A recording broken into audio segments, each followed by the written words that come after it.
Hello guys, welcome back to careers dry government YouTube channel. तो दोस्तों, आज हम आपके लिए फिर से एक नई जॉब अपॉर्चुनिटी लेकर आ चुके हैं गवर्नमेंट की तरफ से। तो आज की जो जॉब होगी वो आईसीएफ मतलब इंटीग्रल कोच फैक्ट्री के अंतर्गत होगी। ICF Chennai recruitment 2024 for 1010 apprentice post, जो 1010 अप्रेंटिस पोस्ट है इंटीग्रल कोच फैक्ट्री के लिए। तो उसके लिए रिक्रूटमेंट निकल चुकी है। उसके बारे में हम ओवरव्यू देख लेते हैं। Integral coach Factory ICF recruitment 2024 over. Organisation name Integral coach Factory ICF. Post apprentice. Vacancies है वो 1010 है, मतलब 1010 वैकेंसीज अवेलेबल है। ज़्यादा मात्रा है। ठीक है ना। एक अच्छी अपॉर्चुनिटी है। एजुकेशन क्वालिफिकेशन 10th 12th और आईटीआई। अगर आपके पास 10th पास और आईटीआई है, तीनों के लिए जॉब अवेलेबल है। स्टार्ट डेट 22 मई 2024 को चालू हो चुकी है। एप्लीकेशन स्टार्ट हो चुकी है। और जो एंड डेट है वो 21 जून 2024, मतलब 21 जून 2024 तक रहेगी। Job location Chennai. Apply mode online रहेगा। पूरी अप्लाई प्रोसीजर वगैरह बता दूंगा इस वीडियो में। वैकेंसीज की बात करें, integral coach Factory ICF recruitment 2024 vacancy. अभी जो ट्रेड फ्रेशर्स और एक्स आईटी है, ठीक है। तो जो ट्रेड है वो देखो, carpenter, electrician, fitter, mechanics, painter, welder, MLT radiology, MLT pathology और, ठीक है। तो पूरे मिला के पीएसए से पूरा अच्छी तरीके से बताऊंगा। तो यहाँ पे आप देखो, कारपेंटर के लिए जो फ्रेशर्स है उनके लिए 40 जगह अवेलेबल है और एक्स आईटीआई के लिए 50। इलेक्ट्रिशियन में फ्रेशर्स के लिए 20, एक्स आईटीआई के लिए 160, फीटर के लिए 80, फ्रेशर्स के लिए, एक्स आईटीआई के लिए 180।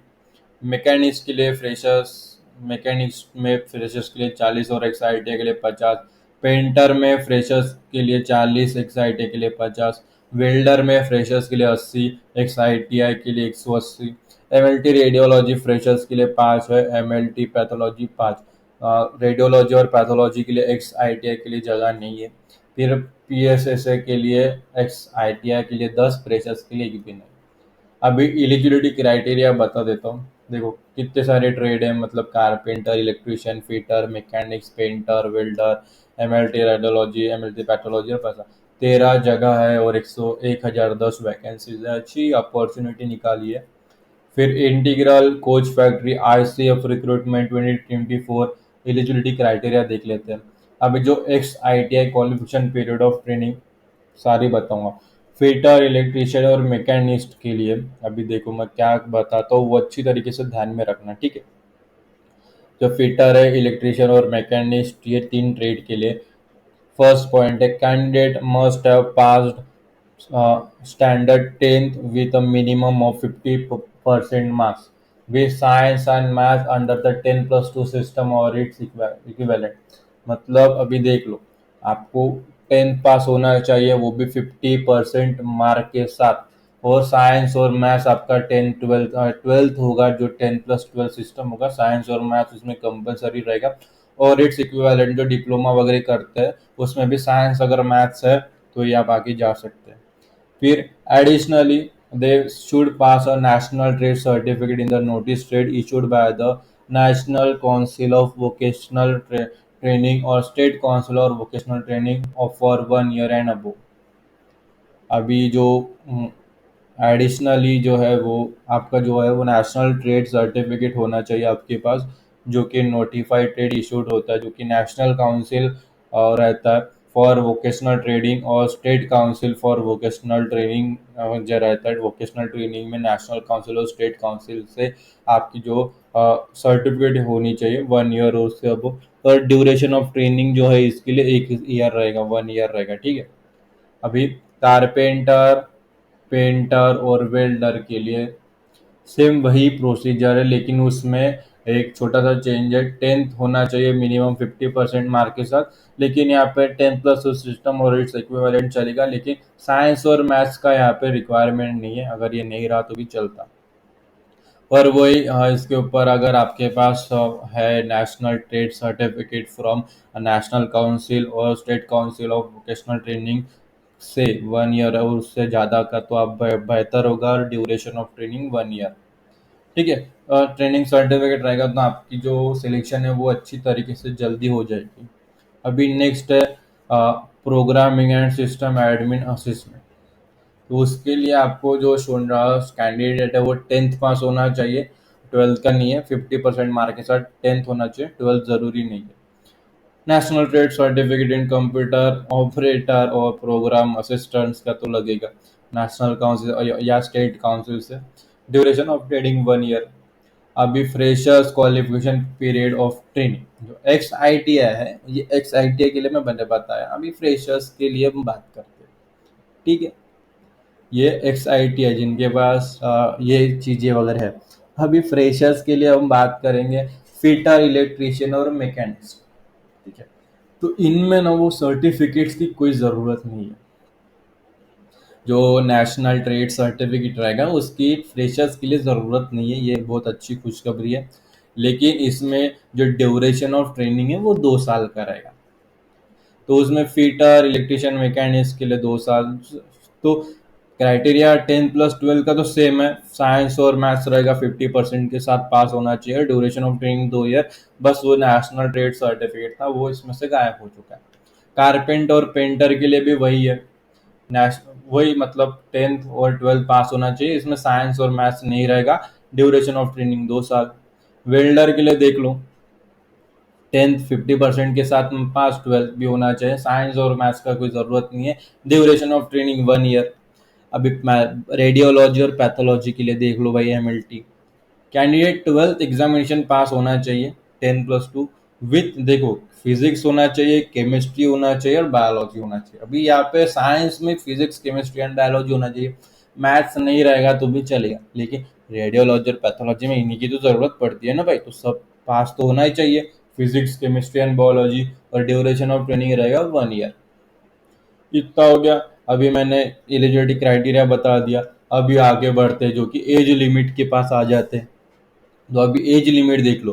The age criteria for candidates applying with the considered age a June 21, 2024 are as follow. मतलब जो है वो एज लिमिट का जो साल है वो 21 जून 2024 तक पकड़ा जाएगा। अभी for I I T I candidates में बता रहा हूँ, for I T I candidates जिनका आई टी आई हो चुका है, the minimum age should be 15 year and the maximum age should be 24 year. मतलब कम से कम 15 साल होना चाहिए और ज़्यादा से ज़्यादा 24 साल। तो देखो, 21 जून 2024 के पहले उसका जो है वो 15 साल होना चाहिए या 24 साल होना चाहिए। अगर उसका 22 जून को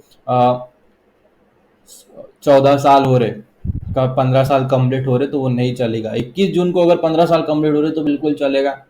और 22 जून को अगर आप 25 साल की भी होगे तो भी चलेगा। लेकिन 21 जून तक आपकी एज 15 to 24 ईयर रहनी चाहिए। अभी जो non I T I candidate है, जिनका आई टी आई नहीं है, 10th 12th है, तो उनका मिनिमम एज 15 ईयर है। और 20 और जो मैक्सिमम एज है वो 22 साल, 22 ईयर। अपर एज लिमिट रिलैक्सेशन रहेगा शायद। जो आई टी आई उनके लिए एज लिमिट 24 है और नॉन आई टी आई उनके लिए 22 है, जो कि 21 जून 2024 तक गिना जाएगा। अभी S C S T candidate के लिए 5 ईयर का एज रिलैक्सेशन रहेगा। मतलब अगर आई टी आई वाला candidate S C S T category से है तो उसकी एज लिमिट हो जाएगी 29 साल। 24 + 5, 29 साल।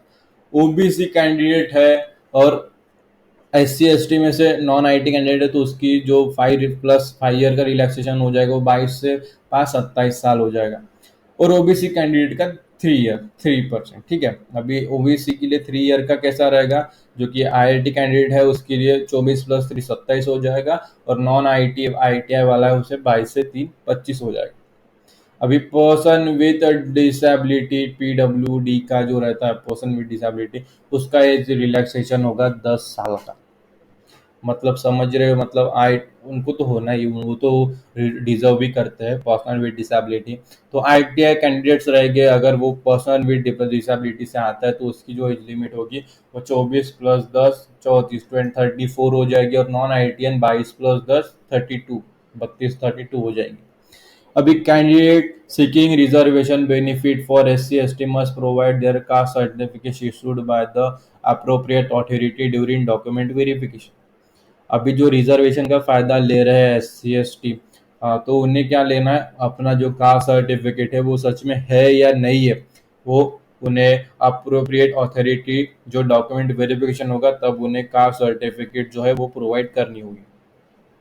और सिमिलरली जो ओबीसी के लिए भी है, ओबीसी भी जो रिजर्वेशन का फायदा ले रहे हैं, जो रिलैक्सेशन एज में आ रहे हैं, तो उन्हें भी अपना जो नॉन क्रीमिलियर सर्टिफिकेट है वो प्रोवाइड करना पड़ेगा ड्यूरिंग डॉक्यूमेंट वेरिफिकेशन। इतना हो गया। अभी सिलेक्शन प्रोसेस में बता देता हूँ। देखो, इतना समझ गया, एज लिमिट वगैरह समझ गया। आपको अगर फायदा उठाना है कैटेगरी का एज रिलेक्शन का, तो आपको अपने डॉक्यूमेंट सबमिट करने होंगे। अभी सिलेक्शन प्रोसेस देख लेते हैं। Integral coach factory ICF recruitment 2024 selection process.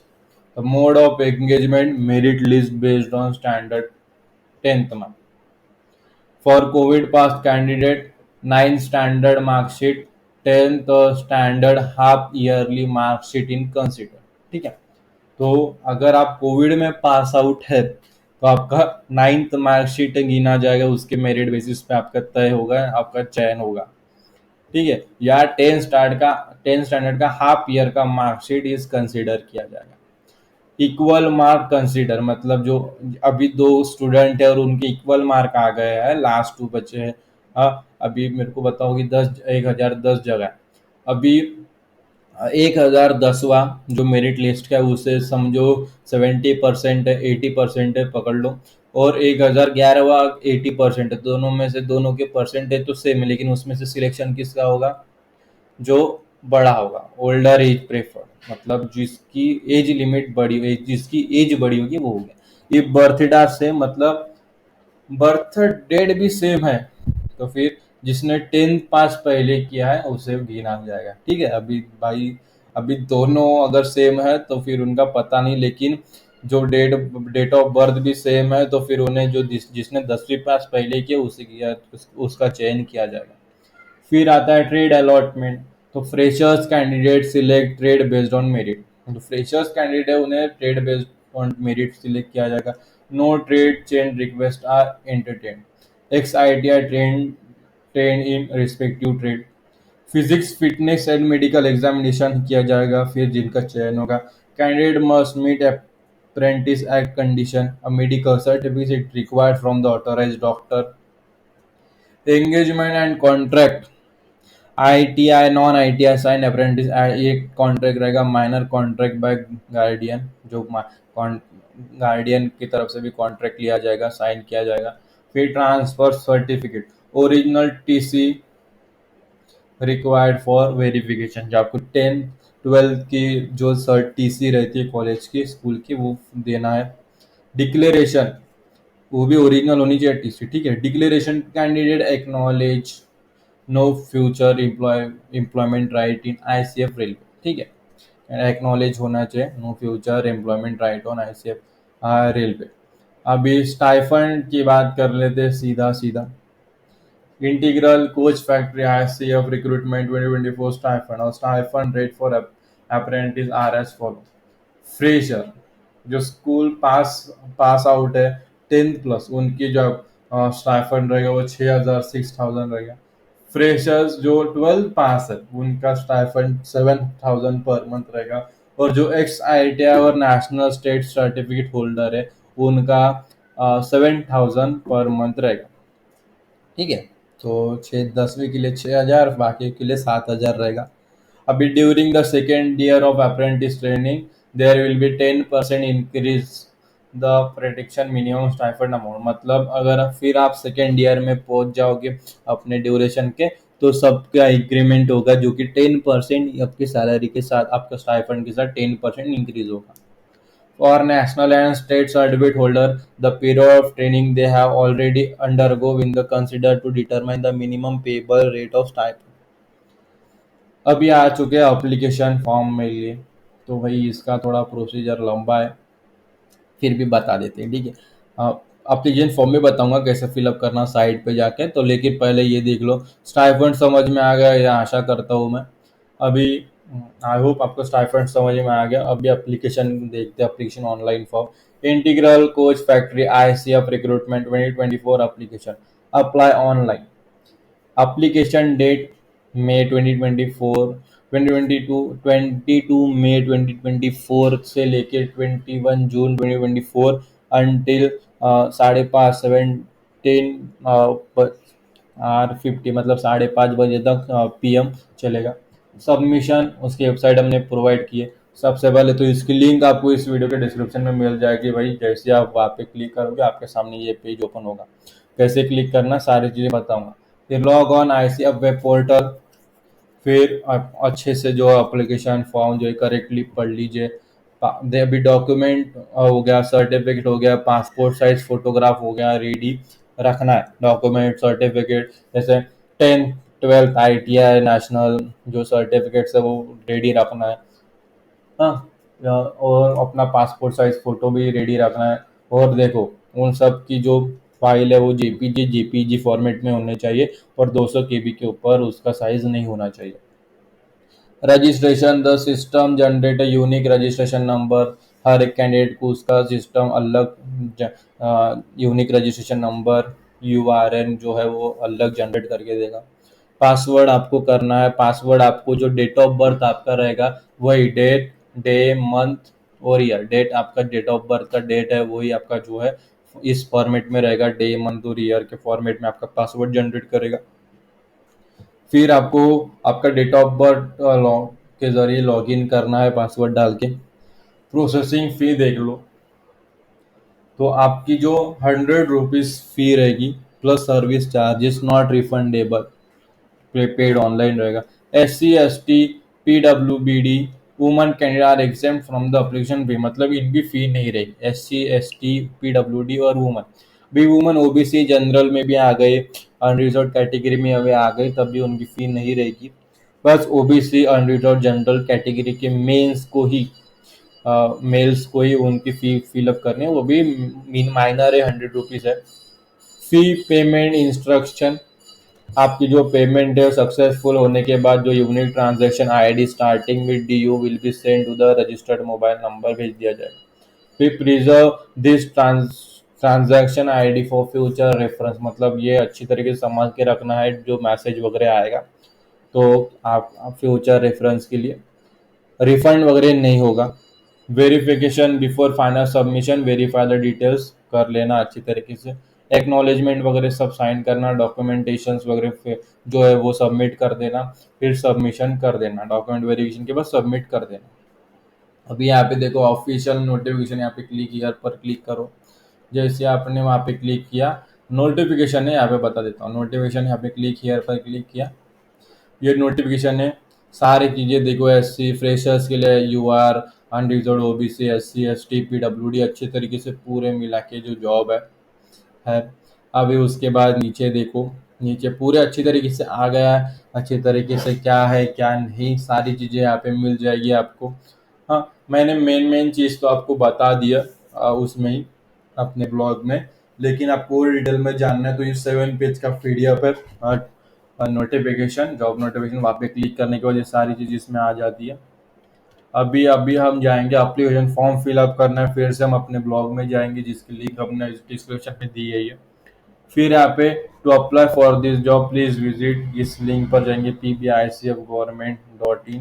यहाँ पे जाने के बाद यह एप्लीकेशन है एंगेजमेंट ऑफ अप्रेंटिस, तो यहाँ पे फिल द ऑनलाइन एप्लीकेशन यहाँ पे क्लिक करोगे।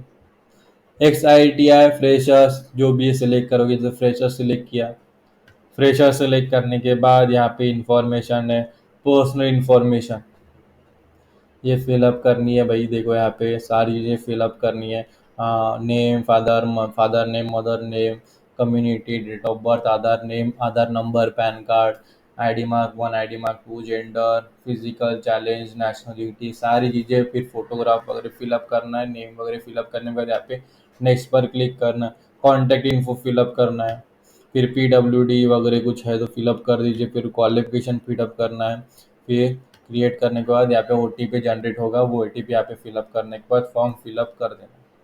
फिर उसके बाद डॉक्यूमेंटेशन वगैरह फिलअप करना है, जैसे मैं बता देता हूँ। यहाँ पे फिर से पेज ओपन करेंगे, मैं बता रहा हूँ। फिर गेटवे पेमेंट वगैरह, प्रोसीड पेमेंट, यहाँ पे transaction ID, date of birth वगैरह, वैलिड प्रोसीड पर क्लिक करने के बाद सारी चीज़ें फिलअप करना है।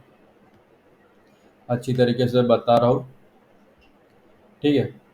फिर क्लिक तो ये आप जो प्रिंट एक्नॉलेजमेंट है, रजिस्ट्रेशन आईडी और डेट ऑफ बर्थ है, आपका पासवर्ड मैंने बोला था, आप प्रिंट कर सकते हैं। हाँ, तो इसी के साथ जो पूरा प्रोसेस है मैंने आपको बता दिया था। ये अच्छी तरीके से आप फिलअप कर दीजिए। फॉर्म अप्लाई करने के बाद यहाँ पे पेमेंट आप बाद में भी कर सकते हैं, ठीक है। मेल कैंडिडेट्स ओनली पेमेंट है, for U R OBC category, male candidates only, woman को तो फ्री है, ठीक है। फिर एक्नॉलेजमेंट करने के लिए रजिस्ट्रेशन आईडी नंबर और पासवर्ड तो आपका डेट ऑफ बर्थ ही रहेगा, डे मंथ और ईयर पासवर्ड है वो डालने के बाद यहाँ पे जैसे देखो click here to print engagement पर क्लिक किया, रजिस्ट्रेशन आईडी फिलअप कर देना है जो कि SMS द्वारा भेजी गई है। Registration ID available in SMS।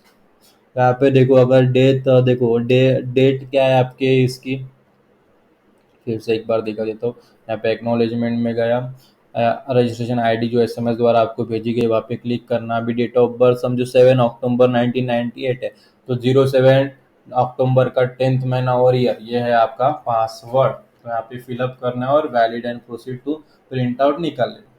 तो इसी के साथ जो मैंने पूरा प्रोसीजर इस जॉब रिलेटेड बताया वो कंप्लीट हो चुका है। और मैं आशा करता हूँ कि ये वीडियो देखने के बाद आपको कोई भी परेशानी नहीं आएगी, आपकी भी जॉब एप्लीकेशन है वो सक्सेसफुली सबमिट हो जाएगी। लेकिन तब भी आपके मन में कोई शंका है, डाउट है, एप्लीकेशन फॉर्म फिलअप कर समय कुछ भी प्रॉब्लम आ रही है, कुछ भी अड़चन आ रही है, कुछ भी परेशानी है इस जॉब रिलेटेड, तो बस बेफिक्र होकर इस वीडियो के कमेंट सेक्शन में आपको कमेंट कर देना है। हम उसका सोल्यूशन के साथ उसका जवाब दे देंगे, सोल्यूशन के साथ उसका रिप्लाई दे देंगे जल्द से जल्द, ताकि आपकी एप्लीकेशन सक्सेसफुली सबमिट हो जाए। तो दोस्तों, आज के वीडियो में इतना ही, फिर मिलेंगे अगली वीडियो में एक नए अपॉर्चुनिटी के साथ। तब तक के लिए स्टे ट्यून। और ये वीडियो आप सभी ने पूरा देखा इसलिए आप सभी का तहे दिल से धन्यवाद।